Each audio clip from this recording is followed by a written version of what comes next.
দেখেছেন বাংলাদেশ জাতীয়তাবাদী ছাত্রদল দীর্ঘ 5 দশকেরও বেশি সময় ধরে এদেশের শিক্ষার্থীদের অধিকার আদায়ের জন্য এবং গণতান্ত্রিক আন্দোলনে আমরা আপোষহীন সংগ্রাম করেছি এবং গত জুলাই এবং আগস্টে বাংলাদেশের একমাত্র ছাত্র সংগঠন হিসেবে বাংলাদেশ জাতীয়তাবাদী ছাত্র দলের 100-এরও অধিক নেতাকর্মী এই জুলাই এবং আগস্টে যারা শহীদ হয়েছেন।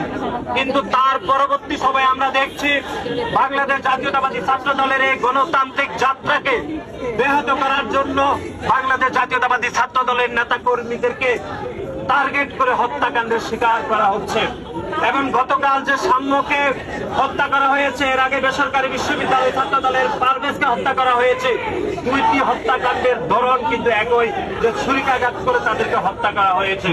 সুতরাং আমরা মনে করছি পারভেজের হত্যাকাণ্ড এবং সাম্যের হত্যাকাণ্ড এটি পরিকল্পিত হত্যাকাণ্ড কিনা এটি আইন শৃঙ্খলা রক্ষাকারী বাহিনীকে খতিয়ে দেখার আমরা উদাত্ত আহ্বান জানাচ্ছি।